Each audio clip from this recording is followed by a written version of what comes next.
এই কচুরলতি কিভাবে রান্না করলে অনেকটা মজা হবে যে কোনো মাছ দিয়ে, সেটাই আপনাদের মাঝে শেয়ার করব। হ্যালো বন্ধুরা, আসসালামু আলাইকুম। Welcome back to my channel পাবনার আপা কিচেন অ্যান্ড ব্লগ থেকে আমি শারমিন আপনাদের মাঝে আজও নতুন একটা রেসিপি নিয়ে হাজির হয়েছি।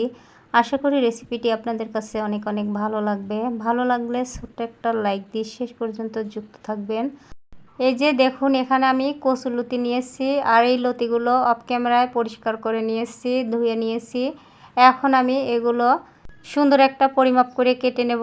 এখানে কেটে নিয়েছি, আবারও ধুয়ে নিয়েছি কাটার পরে। এখন এখানে আমি মাঝারি সাইজের একটা লেবু ব্যবহার করতেছি, আর লেবুটা দেওয়ার কারণে কিন্তু কোনোভাবে গাল ধরবে না। লেবুটা দেওয়ার পরে হাত দিয়ে সুন্দর করে 2-3 মিনিটের মতো মেখে রেখে দিয়েছিলাম। এখন আমি চুলার উপর বসিয়ে দিয়েছি, ভাপ দিয়ে নেব 5-7 মিনিটের মতো, তাহলে কিন্তু আর কোনোভাবে গলা ধরবে না। এই যে ভাপ দেওয়া হয়ে আসছে, বলক উঠে গেছে। এখন আমি নামিয়ে নেব, নামিয়ে পানিটা ঝেড়ে নেব। এখন আমি একটা প্যান বসিয়ে দিয়েছি, দিয়ে দিলাম পরিমাণ মতো তেল।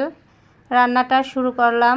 এখন আমি এখানে বেটে রেখে দিয়েছিলাম পেঁয়াজ, আদা, রসুন। এখানে আমি কাঁচামরিচ বেটে নিয়েছি আর জিরা বেটে নিয়েছি। মরিচটা লাল লাল হয়ে গেছিলো, তাই শুকনা মরিচের মতো দেখা যাচ্ছে।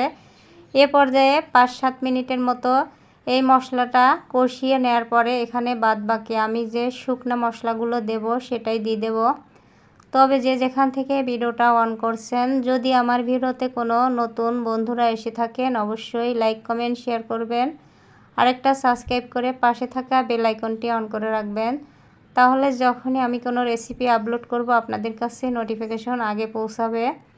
এখন আমি কষানো হয়ে গেছে, দিয়ে দিলাম লবণ, হলুদের গুঁড়া, ধনিয়ার গুঁড়া দিয়ে দিলাম পরিমাণ মতো, দিয়ে দিলাম অল্প একটু লাল মরিচের গুঁড়া। এখন আবারও 5-7 মিনিটের মতো কষিয়ে নেব। যে তরকারি রান্না করি না কেন, সুন্দর মতো কষালে কিন্তু খেতে দুর্দান্ত একটা টেস্ট হয়। এখন দেখতে পাচ্ছেন সুন্দর একটা কালার এসেছে, মশলাটা কিন্তু কষানো হয়ে গেছে।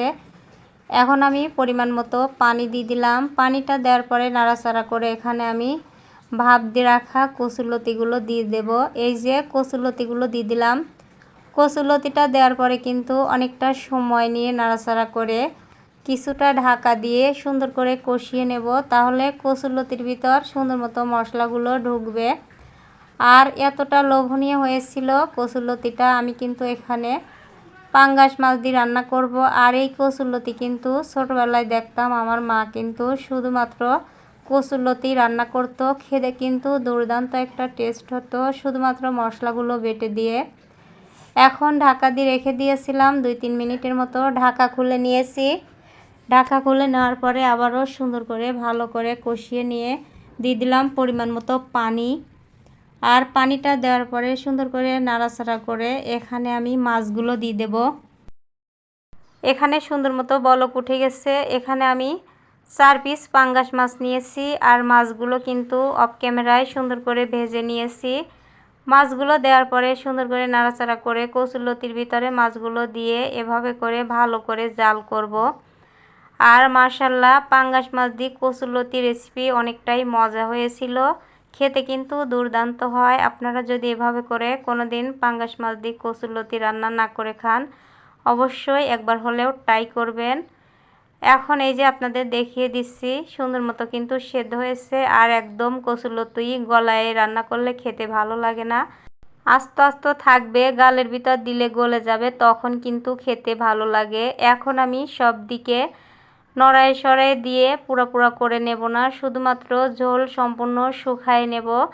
আর সুন্দর মতো কিন্তু ভালো করে শুকায়ে নিচ্ছি, দেখতেই পাচ্ছেন দুর্দান্ত একটা কালার হয়েছে। এখন কিন্তু গ্যাসের চুলাটা একদম নর্মালে রেখে দিয়েছি। আর ভিডিও বা ভয়েসের মাঝে যদি কোনো ভুল ত্রুটি হয়ে থাকে সবাই ক্ষমা দৃষ্টিতে দেখবেন। এই যে নামিয়ে নিয়েছি। প্রিয় বন্ধুরা, রান্নাটা আপনাদের কাছে কেমন লাগলো অবশ্যই কমেন্ট বক্সে আপনাদের সুন্দর মন্তব্য জানিয়ে যাবেন। ভালো লাগলে আবারও বলতেছি, অবশ্যই সবাই পাশে থাকবেন, সাপোর্ট করবেন। আর আজকের মতো রেসিপিটা এখানেই শেষ করছি। অন্য কোনো দিন অন্য কোনো নতুন রেসিপির সঙ্গে দেখা হবে। ততক্ষণে সবাই ভালো থাকবেন, সুস্থ থাকবেন। আল্লাহ হাফেজ, আসসালামু আলাইকুম।